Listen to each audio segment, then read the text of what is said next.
네, 안녕하세요. 오늘은 여러분께서 주목하시는 트럼프 전 대통령의 새로운 관세 계획, 이걸 좀 깊이 파고들어 볼까 합니다. KB증권 보고서를 바탕으로요. 네, 8월 1일부터 한국, 일본 등에 25%에서 최대 40% 관세. 이게 뭐 마지막 경고다 이런 발표가 있었잖아요. 네, 맞습니다. 꽤 강력한 발언이었죠. 사실 시장에서는 뭐 결국 협상 카드 아니냐 하는 그런 낙관론도 꽤 나왔습니다.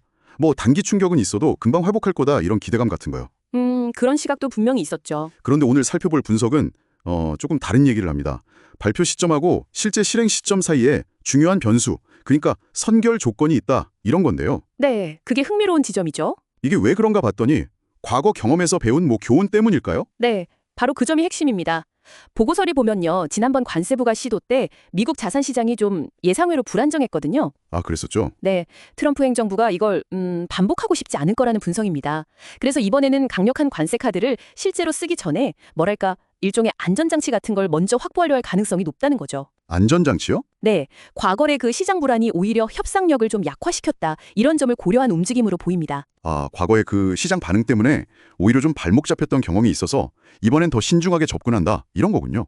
정말 흥미로운 분석인데요. 그렇죠. 그럼 이 보고서가 구체적으로 딱 지목한 선결 조건, 이게 이른바 경제적 그린라이트 같은 건가요? 구체적으로 뭔가요? 네, 보고서는 네 가지를 꼽습니다.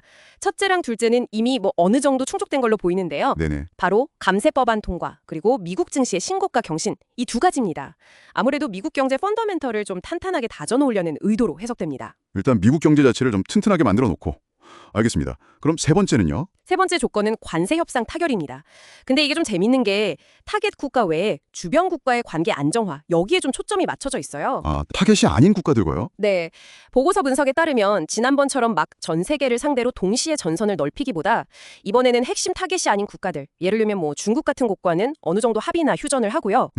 실제 목표로 삼는 국가들, 보고서는 이제 한국, 일본, 대만, 여기에 EU까지 가능성을 언급하는데 여기에 좀 집중하려는 전략일 수 있다는 겁니다. 자원을 집중하고 좀 불필요한 마찰은 줄이겠다. 전선을 좁혀서 집중 타격한다. 뭐 이런 느낌이네요. 그렇죠. 약간 그런 전략적인 판단으로 보입니다. 네. 그럼 마지막 네 번째 조건은 뭔가요? 이게 제일 궁금한데요. 네 번째는 바로 금리 인하입니다. 특히 7월 30일로 예정된 FOMC 결정, 그러니까 연방공개시장위원회 결정이 아주 중요해 보여요. 아, FOMC 결정. 미국의 기준금리 정하는 곳이죠. 네, 맞습니다. 보고서는 만약에 관세 부과 때문에 미국 증시가 다시 좀 흔들린다, 이럴 경우에 대비해서 연준의 금리 인하를 통해 시장을 좀 방어할 수 있는 환경. 일종의 쿠션 같은 거네요. 네, 그런 안전망을 미리 확보해두려는 계산이 깔렸을 수 있다, 이렇게 봅니다. 실제로 지금 국채선물 시장에서도 올해 최소 한 번 이상 금리 인하 가능성을 한 65% 정도로 보고 있기도 하고요. 와, 연준의 금리 인하까지 다 고려하고 있다는 건 그만큼 이 관세 부과의 잠재적인 시장 충격을 굉장히 심각하게 보고 있다는 증거겠네요. 그럴 수 있죠. 처음에 제가 언급했던 시장의 낙관론하고는 상당히 좀 다른 대조적인 시각입니다. 네, 분명히 온도차가 있죠. 결국 중요한 건 8월 1일 그 날짜 자체가 아니라 이런 조건들이 실제로 충족되느냐 이거군요. 맞습니다. 발표된 시점보다는 이 배경 조건들이 어떻게 진행되는지를 좀 더 면밀히 추적하는 게 앞으로 전개를 예측하는 데 더 중요할 수 있습니다. 네. 관세라는 그 강력한 무기가 가져올 수 있는 자국 경제에 대한 부작용, 그러니까 역풍을 최소화하려는 그런 고도의 전략적 고려가 숨어 있다고 해석할 수 있겠습니다. 그렇다면 이 모든 분석이 지금 듣고 계신 여러분께 시사하는 바는 뭘까요?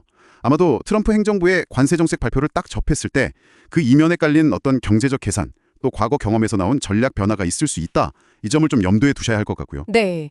그리고 발표된 시간표가 절대적인 게 아닐 수도 있다는 점. 맞아요. 단순히 한다, 안 한다 이 문제가 아니라 어떤 조건 하에서 이걸 실행할 것인가 이 문제로 봐야 한다는 거죠. 네, 정확합니다. 마지막으로 이런 질문을 한번 던져보면서 마무리할 수 있을 것 같은데요. 네, 어떤 질문일까요? 이 보고서가 예측한 이런 계획된 선결 조건들 말고 전혀 예상치 못한 어떤 돌발 변수, 예를 들어 뭐 지정학적 위기라던가 아니면 미국 내 다른 정치적 이슈가 갑자기 터진다면 이 관세 시나리오는 또 어떻게 바뀔 수 있을까? 이런 예측 불가능성 또한 우리가 계속 주시해야 할 아주 중요한 포인트가 될 겁니다. 그렇네요. 계획대로만 흘러가지 않을 수도 있으니까요. 정말 마지막까지 긴장을 늦출 수 없겠습니다.